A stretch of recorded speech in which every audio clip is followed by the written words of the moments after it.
Muy bien, quiero compartirles algo. Vamos a compartir el día de hoy un tema. Puede ser, el tema de hoy es vida cristiana, segunda parte, porque en la mañana les dije que iba a terminar Hebreos ahorita, ¿verdad? Empezamos capítulo 13 de Hebreos y estaba yo a punto de terminar y dije, bueno, voy a dejar los últimos versículos para esta noche. Entonces le pueden poner vida cristiana parte 2 o le pueden poner creciendo en Dios. Cualquiera de las dos títulos que ustedes quisieran ponerle está muy bien. Y abrir nuestras Biblias en Hebreos capítulo 13 y voy a leer los últimos 5 versículos. Hoy vamos a ver del 20 al 25 y quisiera leerlo y después oramos y después lo explicamos un poquito, ¿sí? Para tomar algo que Dios nos quiere hablar el día de hoy. Dice así: y el Dios de paz, que resucitó de los muertos a nuestro Señor Jesucristo, el gran pastor de las ovejas, por la sangre del pacto eterno, os haga aptos en toda obra buena, para que hagáis su voluntad, haciendo Él en vosotros lo que es agradable delante de Él, por Jesucristo, al cual sea la gloria por los siglos de los siglos. Amén. Os ruego, hermanos, que soportéis la palabra de exhortación, pues os he escrito brevemente. Sabed que está en libertad vuestro hermano Timoteo, con el cual, si viniere pronto, iré a veros. Saludad a todos vuestros pastores y a todos los santos. Los de Italia os saludan. La gracia sea con todos vosotros. Amén. Oramos. Te damos gracias, Dios, porque eres bueno, porque eres fiel. Gracias porque tu palabra nos habla cada día y queremos que el día de hoy también puedas hacerlo con nosotros. Habla nuestras vidas, te amamos y te damos gracias en el nombre de Cristo Jesús. Amén y amén. Esta última parte dice ahí en su Biblia, algunos tienen unos títulos, dice bendición y salutaciones finales. La primera parte, donde dice bendición, prácticamente es una oración. El autor de Hebreos nos ha estado hablando sobre cómo vivir ahora, hablando del capítulo 13, cómo vivir en una vida cristiana, cómo ser un verdadero cristiano. Y en la mañana vimos 6 indicaciones que nos iban a ayudar para poder vivir como un verdadero cristiano. Al final de este capítulo y del libro entero que estamos terminando, hace el autor una oración y empieza diciendo de esta manera: y el Dios de paz, que resucitó de los muertos a nuestro Señor Jesucristo, el gran pastor de las ovejas, por la sangre del pacto eterno. Esta es la primera parte de lo que es esta oración. Y prácticamente lo que hace en esta oración, o en esta frase, en esta oración, es hacer un resumen de todo lo que ha hablado en el libro de Hebreos. Porque el propósito del autor es que la iglesia entienda y conozca la obra de Cristo. Entonces yo pudiera separarlo en 4 partes, este versículo, y lo primero que me dice: y el Dios de paz. Entonces tengo que entender algo. ¿Por qué el Dios de paz? Porque si hay alguien que tiene un propósito sobre el hombre, es Dios mismo. ¿Y por qué? Porque el hombre, en la condición en la cual se encuentra, donde cada día cometemos pecado, fallamos y hacemos cosas que a Dios no le gustan, el hombre se encuentra en una relación rota con Dios. Hay una enemistad. Pero lo importante es que Dios no está o no quiere pelear con el enemigo, que somos nosotros, sino lo que Dios busca es restaurar esa relación rota y traer una paz. Por eso el autor, al momento de estar orando, dice: y el Dios de paz. ¿Por qué? Porque si hay alguien que está interesado en esta relación o en esta restauración de Dios con el hombre, principalmente es Dios. La Biblia me dice claramente que no hay quien busque a Dios, no hay quien haga lo bueno, y el que está buscando esta relación completamente es Dios. Y me dice también cómo lo hizo, porque la segunda parte dice que resucitó de los muertos a nuestro Señor Jesucristo. Y esto me hace entender el propósito del Evangelio. ¿Por cuál es? Que Dios envió a su Hijo a vivir en este mundo, para morir por nosotros, para que podamos tener salvación a través de Él. Y si habláramos de Jesús en este tiempo, tendríamos que hablar cómo Dios, siendo Dios mismo, se hizo hombre y encarnó. Hace una semana hablábamos de la Navidad, que nació Jesús, y todo esto me habla que Jesús nació en este mundo, en esta tierra, con un propósito. ¿Cuál es? Pues de restaurar o traer esa paz con Dios y el hombre. Y la única manera que el hombre pudiera acercarse a Dios es a través de que sus pecados fueran perdonados. ¿Y cómo podían ser perdonados? A través de un derramamiento de sangre. Porque la Biblia nos enseña que si no hay derramamiento de sangre, no hay perdón de pecados. Y llega un momento donde Dios establece, y lo vimos en Hebreos todo el tiempo, un mejor sacrificio, un mejor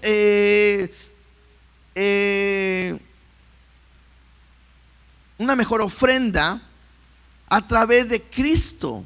Y cómo Él fue a la cruz y Él murió. Entonces no solamente quedó ahí, sino que aparte de que Él murió, Él resucitó. Y aquí me dice quién lo resucitó. Dice, y el Dios de paz, que resucitó de los muertos a nuestro Señor Jesucristo. Y eso es importante, porque si Jesús hubiera venido y hubiera muerto y Él no hubiera resucitado, pues tendríamos una esperanza muerta. ¿Por qué? Porque si Él mismo no tuvo la capacidad de levantarse de la muerte, pues menos nosotros esperamos que Él nos pueda levantar.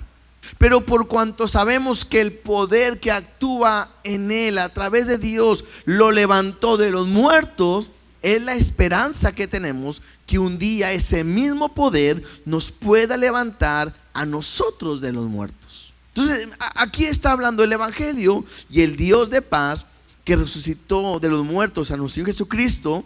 Y luego me dice, el gran pastor de las ovejas, por la sangre del pacto eterno. Yo ahorita lo comentaba, es a través de su sangre, es a través de este nuevo pacto que Dios hizo, y que otra vez lo vimos en todo el libro de Hebreos, que como Dios hace un nuevo pacto para que nosotros podamos tener seguridad y confianza de que Él nos ha salvado.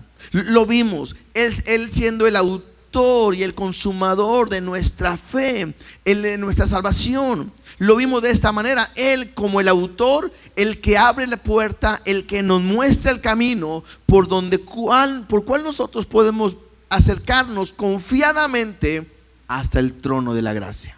Entonces, esta primera parte me habla de lo que Dios ha hecho por nosotros. Ahora, cuando dice ahí el gran pastor de las ovejas, pues hay dos pasajes que a mí me llaman la atención, porque me habla del pastor. Y uno de ellos es el Salmo 23, ¿verdad? Si quieren vamos a leerlo un poquito, nada más como referencia, porque habla del Dios de paz. Y ese Dios de paz, ¿quién es? Pues es Jehová. Aquí me dice el gran pastor, y la Biblia me muestra en el Salmo 23 que Jehová es nuestro pastor, ¿sí? Entonces creo que es un salmo que pudiéramos leerlo en esta noche y que me ayuda a entender lo que Dios hace por nosotros. Y creo que estamos terminando un año y a punto de empezar el 24. Entonces ya tenemos metas o ideas o propósitos o anhelos o sueños. Y qué importante es saber cómo es nuestro Dios, para que a través de nuestro Dios nosotros podamos pues estar o vivir tranquilos, porque no sabemos lo que nos espera. Sí, se viene pronto un cambio de gobierno, ¿no? A nivel nación, la economía, no sabemos qué pueda suceder, guerra, no sabemos, otra epidemia, ¿no? Como la del COVID, no sabemos. Pero que tengo que aprender a confiar plenamente en Dios. Y dice el Salmo 23, Jehová es mi pastor. ¿Y qué me dice? Y nada me faltará. Esa es una bendición de parte de Dios. Mira lo que dice: en lugares de delicados pastos me hará descansar, junto a aguas de reposo me pastoreará. ¿Y qué más hará? Confortará mi alma y me guiará por sendas de justicia por amor de su nombre. Entonces me habla de su cuidado, de su provisión, de que me va a llevar Dios siendo mi pastor y yo siendo su oveja por el mejor lugar que en el cual nosotros podamos estar. Entonces, el poder pensar y decir, este año que empieza voy a estar con Dios, creo que es el mejor lugar en el cual podamos estar. Ahora, como un paréntesis, no quiere decir que si te acercas a Dios no tendrás problemas, ni conflictos, ni necesidades. Porque si algo aprendimos ahora que estábamos viendo el libro de Hebreos, es que, y cuando vimos también Isaías, que Dios nos dijo que cuando pasemos por las aguas y cuando pasemos por el fuego, Él estaría con nosotros. O sea, nunca nos prometió, no vas a pasar por el fuego, no vas a pasar por las aguas, hablando de pruebas, dificultades. No promete que no vamos a pasar por ahí. Él me dice que cuando pasemos por ahí, Él va a estar con nosotros. Y eso es lo que me ayuda a poder confiar en Él. Dice el versículo 4: aunque ande en valle de sombra de muerte, no temeré mal alguno, porque tú estarás conmigo, tu vara y tu cayado me infundirán aliento. Aderezas mesa delante de mí en presencia de mis angustiadores. Unge mi cabeza con aceite y mi copa está rebosando. Ciertamente el bien y la misericordia me seguirán todos los días de mi vida, y en la casa de Jehová moraré por largos días. Esto me habla de lo que Jehová promete para con nosotros. Promete cuidarnos, proveer, bendecirnos, y Él se convierte en Jehová nuestro pastor. Otro pasaje está en Juan capítulo 10.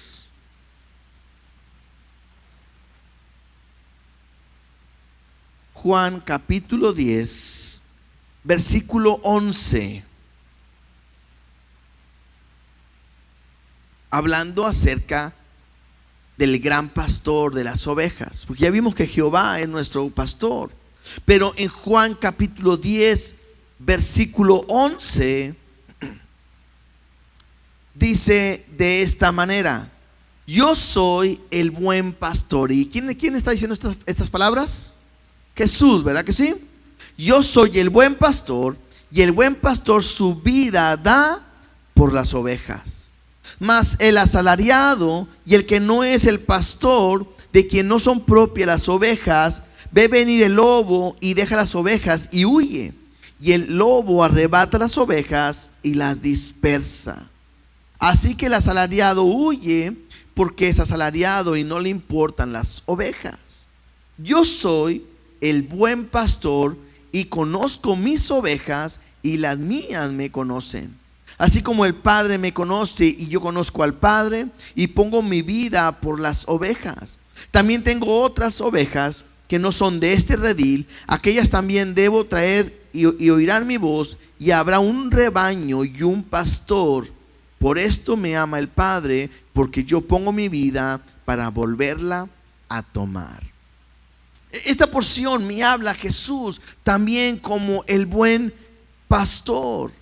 Y puedo resaltar de lo que acabamos de leer, tres características de Jesús en relación al gran pastor. La primera que me habla es que me dice que Jesús, hace el gran pastor, dice, su vida da por las ovejas. Entonces, ¿qué entendemos? Él es el pastor. ¿Y quiénes son las ovejas? Nosotros. Porque al final dice, hay otro redil en el cual también oirán mi voz, y habrá un redil y habrá un pastor. Y nosotros nos convertimos parte de ese redil. Y lo que me enseña a mí la palabra es que Dios o Jesús dio su vida por sus ovejas, por nosotros.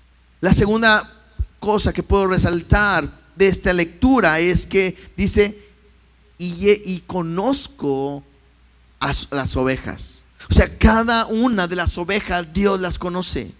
Algunos decían que había una dinámica que hacían en aquel tiempo los pastores, porque era común que llegaban a un lugar y metían varios pastores sus ovejas. Y al momento, para que descansen, y al momento de salir, cada uno se llevaba a sus ovejas. Y la pregunta sería, ¿cómo poder saber qué ovejas son tuyas y qué ovejas no son las tuyas? Y se dice en los historiadores que lo que hacía el pastor es que empezaba a hablar y a producir un sonido en el cual las ovejas lo identificaban y podían seguir a su pastor. Por eso cuando él dice, las ovejas conocen mi voz. Entonces me habla de este gran pastor, no solamente que da su vida por nosotros, sino que además nos conoce. O sea, esa es la manera increíble, la grandeza de nuestro Dios, cómo nos conoce a cada uno de nosotros. Y no solamente eso, porque al final leíamos, por eso me ama el Padre, porque yo pongo mi vida para volverla a tomar. Y eso es lo que Jesús hizo. Dio su vida, la entregó por cada uno de nosotros y al final tuvo el poder para poder levantarse de nuevo, para poder resucitar, y por lo mismo nuestro Dios vive el día de hoy. ¿Sí? Entonces, prácticamente el versículo 20, regresando a Hebreos capítulo 13, versículo 20, prácticamente es como un resumen de lo que hemos hablado en una oración. Versículo 21. Mira, aquí está la petición que hace el autor a Dios. ¿Sí? Porque primero leíamos, y el Dios de paz que resucitó de los muertos a nuestro Señor Jesucristo, el gran pastor de las ovejas, por la sangre del pacto eterno, y aquí viene lo que él pide, os haga aptos en toda obra buena para que hagáis su voluntad, haciendo él en vosotros lo que es agradable delante de él por Jesucristo, el cual sea la gloria por los siglos de los siglos. Amén. Esta es la petición que está haciendo el autor. Y yo puedo ver tres peticiones que hace. La primera petición, os haga aptos en toda buena obra para que hagáis su voluntad. ¿Sí? Esta frase, el que nos haga aptos, puede ser que nos equipe o que nos prepare. La petición o la oración que está haciendo es que Dios nos prepare para poder caminar de una manera correcta en nuestra vida cristiana. Y esto es importantísimo porque que Dios nos prepare, el que Dios nos capacite para poder vivir como Él quiere, es importantísimo a través de lo que Dios hace en cada uno de nosotros. Aquí lo importante que yo pudiera preguntarte es, ¿qué hay en tu vida que pueda estarte estorbando para que no camines como un cristiano? ¿Sí? ¿Qué hoy te estorba para no caminar? ¿Qué puede ser algo que pueda impedir que seas apto para lo que Dios tiene para tu vida? Y rápidamente, ¿sí? No vamos a meternos en mucha profundidad, pero yo quiero decirte 4 cosas que te van a ayudar a estar preparado para vivir una vida cristiana. La primera, 4 cosas. La primera, Dios te va a preparar a través de su palabra. Segunda de Timoteo capítulo 3, 16 y 17. Segunda de Timoteo 3, 16 y 17 dice: toda la escritura es inspirada por Dios y útil para enseñar, para redarguir y para corregir y para instruir en justicia, a fin de que el hombre de Dios sea perfecto y enteramente, ¿qué dice? Preparado para toda buena obra. Lo que Dios va a utilizar para preparar tu vida y para que vivas como un verdadero cristiano es su palabra. ¿sí? No voy a ir muy profundo, pero simplemente su palabra es útil para enseñarte, para corregirte, para instruirte y para prepararte. ¿Quieres este año que empieza a vivir caminando con Dios, agradándole a Dios, haciendo su voluntad? La única manera es a través de su palabra, porque su palabra va a cambiar tu vida y te va a preparar para vivir como debe de ser. La segunda,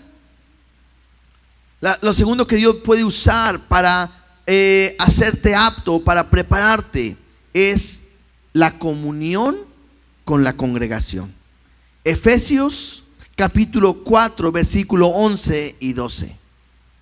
Efesios capítulo 4 versículo 11 y 12 dice: y él mismo constituyó a unos apóstoles, a otros profetas, a otros evangelistas, a otros pastores y maestros. Aquí me hablan de los 5 ministerios que hay en la iglesia, pero me dice cuál es el propósito: a fin de perfeccionar o preparar o capacitar a los santos para la obra del ministerio, para la edificación del cuerpo de Cristo. Entonces, Dios nos ha llamado a que vivamos en comunión juntos y que a través de nuestra comunión, nuestra relación que interna debe de haber, es la manera en que Dios te prepara, te capacita para que estés preparado de vivir de una manera correcta. Entonces, la segunda razón, ¿cuál es? La comunión. ¿Qué tengo que hacer en mi vida cristiana? Tengo que estar juntos. Lo decía en la mañana, Dios no quiere cristianos solitarios. No, yo solo, yo y Dios solos, para no tener problemas con nadie. No, eso Dios no quiere. Porque la Biblia me dice que somos un instrumento, un cuerpo en Cristo. La tercera cosa o razón que me ayuda para poder hacer aptos es la disciplina y la exhortación cristiana. Y eso lo vemos en Gálatas capítulo 6 versículo 1. La disciplina y la exhortación cristiana. Dice Gálatas 6, 1 y 2: hermanos, si alguno fuere sorprendido en alguna falta, vosotros que sois espirituales, restauradle con espíritu de mansedumbre, considerándote a ti mismo, no sea que tú también seas tentado. Y sobrellevad los unos las cargas de los otros, y cumplid así la ley de Cristo. La primera dijimos que es la palabra. La segunda es la comunión que tenemos en la iglesia. Bueno, la tercera tiene que ver con nuestra disciplina en nuestra vida cristiana. Y esto me habla porque dice ahí: si alguno fue sorprendido en alguna falta, esta falta me habla de pecado. Lo que está hablando es que la misma iglesia busque la restauración. Entonces yo tengo que entender que para vivir mi vida cristiana tengo que vivir en santidad. Y si no vivo en santidad, yo tengo que venir delante de Dios y ver que yo debo de vivir como a Dios le agrada. Y yo quiero decirte algo: probablemente estés fallando en una área. Y yo sé que no es fácil venir y confesar un pecado. Pero cuando no puedes tú solo el poder vencerlo, la mejor manera es pedir ayuda. Y en la relación que hay como iglesia, nos tenemos que ayudar. Por eso dice ahí: y vosotros que sois espirituales, restauradle con espíritu de mansedumbre. Esto me habla con amor, con tranquilidad, con paciencia. Porque la manera en que yo debo de caminar con Dios es de esta manera. Y por última, la cuarta cosa que Dios usa para prepararnos. Primera de Pedro capítulo 5 versículos 10 y 11, y es el sufrimiento. Y esto de repente dice: ¿cómo Dios nos va a preparar o capacitar con el sufrimiento? Bueno, dice Primera de Pedro 5:10: mas el Dios de toda gracia, o sea, de todo lo que Dios nos ha dado, que nos llamó a su gloria eterna en Jesucristo, dice: después que hayas padecido un poco de tiempo, Él mismo os perfeccione, afirme, fortalezca y establezca. Y dice: y a Él sea la gloria y el imperio por los siglos de los siglos. Amén. Dios usa el sufrimiento para capacitarnos, para que podamos ser aptos de vivir una vida como cristianos. Como lo que ahorita veíamos, ¿no? Un testimonio, tanto nuestra hermana Marisela, de enfermedad, pero que está confiando en Dios y que eso la hace seguir adelante. De nuestra hermana Paula, o de la familia, toda su familia, de Jacob, de Génesis, Isaac, todos, como este tiempo de dolor, lo único que ha hecho es hacerlos aptos y poder decía ahorita Jacob, yo decía a Dios, yo no lo voy a poder soportar. Bueno, hoy Dios lo ha capacitado y lo ha ayudado para poder avanzar. ¿Y qué es lo que hace? El sufrimiento te prepara, te capacita para poder crecer y vivir una vida en Cristo. 4 cosas que va a ayudarnos para poder ser aptos. ¿Qué quiere decir? Dios quiere, o lo que Dios quiere más bien, es que podamos estar preparados para vivir una vida como cristiano. ¿Sí? La primera, estamos en el versículo 21, Hebreos 13, 21. Lo primero que dije que era, íbamos a ser aptos. Lo segundo que Dios hace es, versículo 21 dice, haciendo Él en vosotros lo que es agradable delante de Él en Jesucristo. En otras palabras, permitiendo que Dios haga en nosotros lo que Él quiera.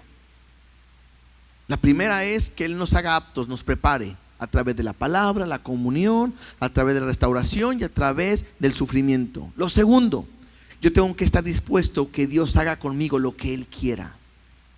A veces nos cansamos porque estamos esperados y no salimos adelante y no podemos cambiar. Te digo algo, deja que Dios te cambie. Deja que Dios sea el que obre y haga contigo lo que tenga que hacer.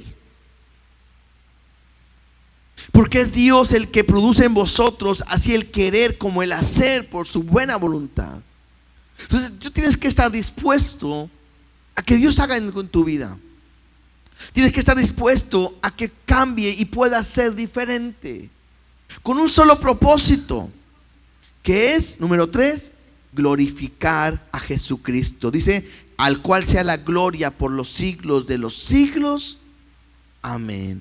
Entonces, todos anhelamos, creo que anhelamos glorificar a Dios a través de nuestra vida. Y creo que el propósito para nuestro próximo año podría ser este. Dios, mi propósito es que con mi vida yo pueda glorificarte. Que toda la gloria sea para ti. A través de lo que yo hago, a través de mi comportamiento y a través de lo que tengas que hacer. Y si tú tienes que tratar con mi vida, haz conmigo lo que tengas que hacer. Lo mejor es eso. La mejor manera de adorar a Dios es a través de nuestra propia vida en gratitud. Entonces, creo que si hoy pudiéramos terminar este año, es precisamente a través de esta oración. Número 1, que Dios nos haga aptos para su obra, para vivir como Él quiere, para hacer su voluntad. Número 2, que Él haga conmigo lo que tenga que hacer. Creo que hoy le puedes decir eso a Dios. Dios, haz conmigo lo que quieras. Te entrego mi vida y haz conmigo lo que tengas que hacer. Y número 3, que mi vida te glorifique a ti. Que con lo que yo hable te glorifiques, que con lo que yo haga te glorifiques, que a donde yo vaya te glorifiques, y que todo esto sea para tu gloria. Y termino leyendo, porque al final simplemente es una salutación. Termina saludando el autor a la iglesia y le dice: os ruego, hermanos, que os soportéis la palabra de exhortación, pues os he escrito brevemente. Y uno se pone a pensar, ¿verdad? Pues tan breve no ha sido. ¿Cuánto tiempo nos hemos tardado en ver el libro de Hebreos? O sea, tan breve no es, pero para él fue breve. Lo otro es una exhortación. La exhortación es una motivación o animar. Y lo que trata el autor es que hoy tú puedas salir animado, creyendo en Cristo, confiando en Él y viviendo para su gloria. Verso 23. Sabed que está en libertad vuestro hermano Timoteo. Recuerden que hablamos que era un tiempo de persecución difícil, con el cual, si viniere pronto, iré a veros.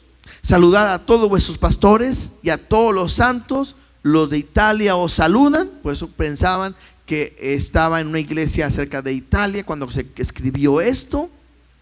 Y termina diciendo: la gracia sea con todos vosotros. Amén. Creo que hoy terminamos este capítulo, este libro, con esa idea de vivir una vida cristiana por fe. Y yo te puedo decir, terminamos un año, estamos 10 minutos de terminar el año, y poder decir ¿qué viene? No lo sé. ¿Qué viene para tu familia? No lo sé. Vendrán momentos buenos, momentos difíciles. Hoy todos deseamos que te vaya bien, que este año sea próspero, y claro, lo deseamos y lo anhelamos y lo confesamos de esa manera. Pero puede ser que vengan momentos difíciles, y entonces tengo que aprender. Dios nos ha estado preparando y capacitando. ¿Para qué? Para que aprendamos a caminar una vida por fe. ¿Qué viene? No lo sé, pero sí sé algo, que Él es mi pastor y nada me faltará.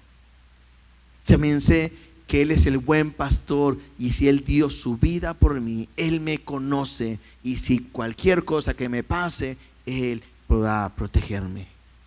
Porque me dice que aunque ande en valle de sombra de muerte, Él está conmigo. Y al final dice: y el bien y la misericordia me seguirán todos los días de mi vida. Y si nosotros tenemos el bien de Dios y su misericordia, somos más que vencedores.